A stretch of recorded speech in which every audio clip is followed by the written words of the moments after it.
I call the Honourable Member Chris Whawhaui. Talohani, Mr Whawhaui. Talohani, tēnā koe too, Mr Speaker. It's a pleasure to speak to the second reading of the Maori Television Service Te Aratuku Whakaata Irirangi Amendment Bill. To follow the chair of the Select Committee, who is obviously feeling a bit needy today because he wants to make sure that his Select Committee and the work that was done on this bill during the Select Committee process was good and thorough, and they asked the right questions. I would say to that member, well done to the Māori Affairs Select Committee for making sure that this piece of legislation has gone through. But as you ask questions, we are entitled to ask questions as well.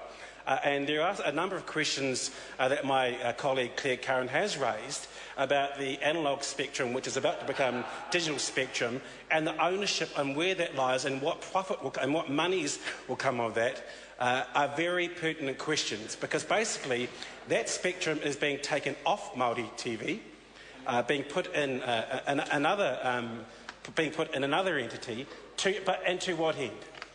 Because as Claire Curran says, that one analogue spectrum can create up to 8 or 10 digital television channels.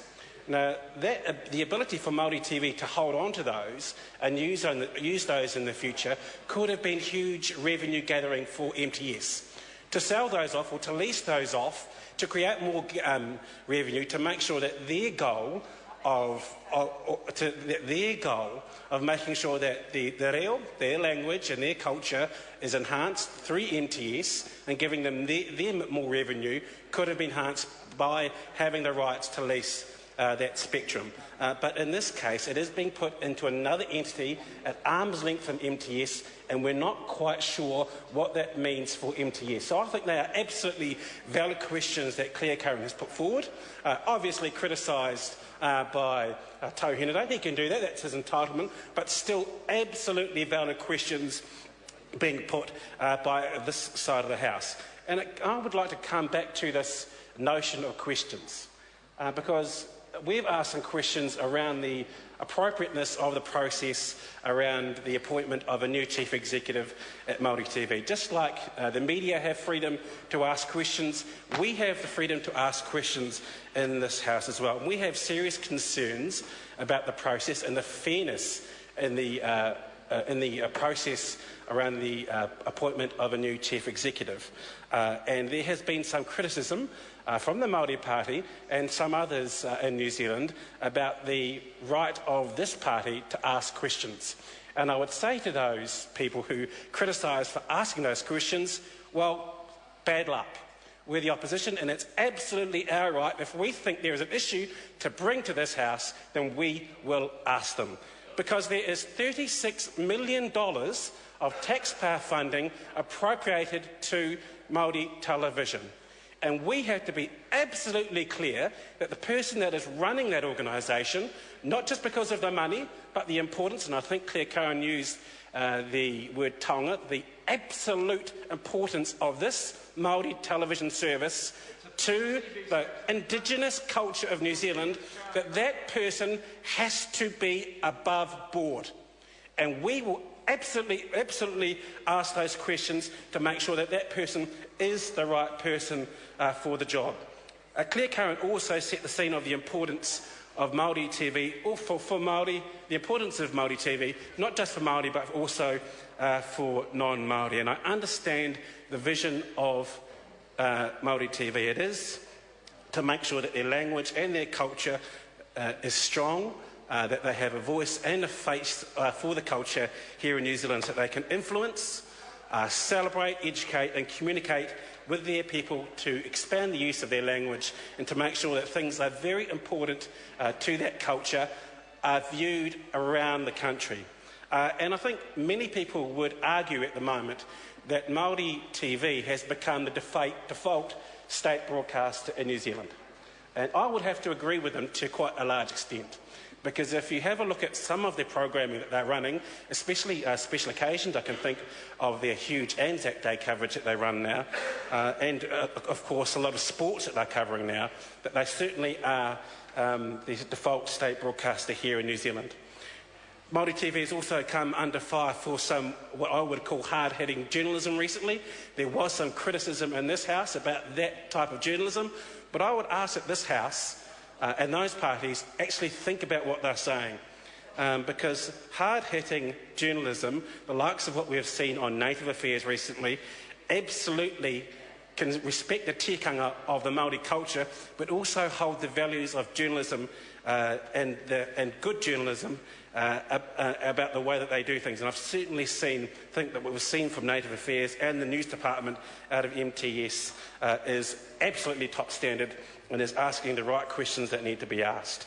And if we don't like the way that the media are operating, we can take some action against that. We have the right to complain.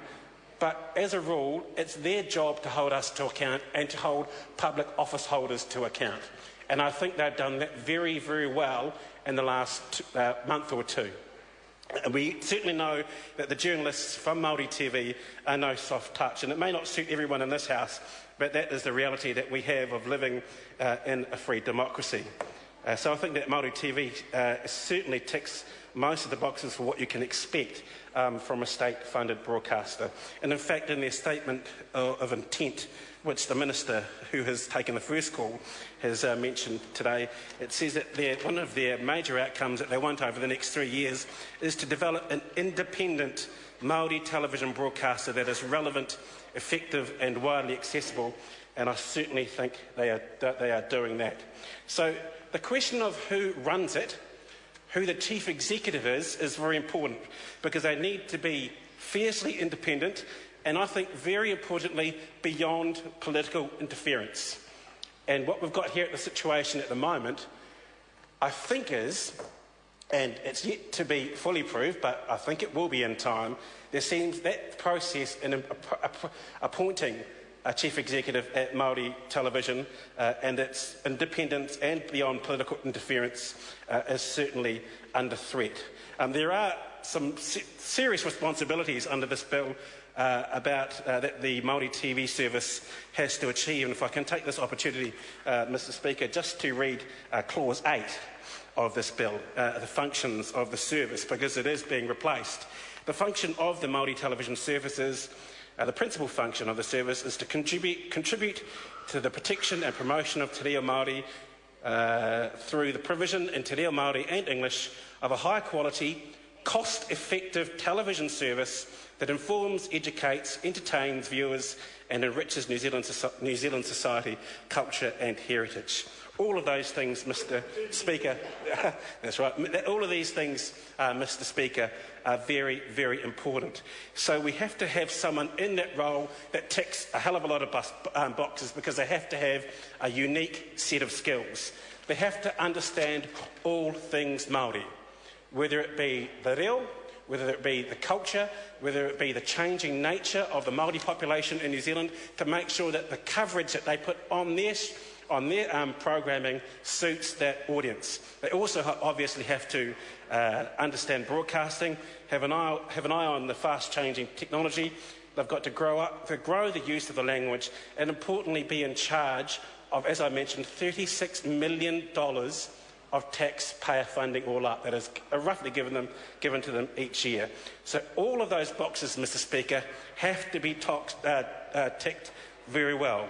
And to not do that, I think, is doing a great injustice to the Maori television service. So we do have concerns about one of the people who was shortlisted for the chief executive job, Mr Speaker, and the sources that we have spoken to question the ability of that person to tick all those boxes I mentioned, and particularly around two of those boxes. Independence, Mr Chair, and the ability of them to, I guess, when you're looking at the Clause 8, to effectively, cost-effectively run a television service. So they have to have very good financial skills. Cost-effective. So they have to have very good financial skills. So we do have some concerns around Paul Maxwell, because we understand that he is a very close personal friend of the chair of the MTS, and that is the former National Minister, Georgina Te Huhu. Now, in the timeline that the MTS gave in an OIA to the press gallery about the appointment process, I think it said, and I'm just going to try and hunt this down, that on the 16th of July, Georgina Tahuhu put her hand up and said, I've got a conflict of interest because someone on this list I know very well and is a personal good friend of mine. Now, nowhere in any of the documents can I find anything to stack that up. So when, on the 16th of July, was that done? And maybe the Minister of Maori Affairs can help us there.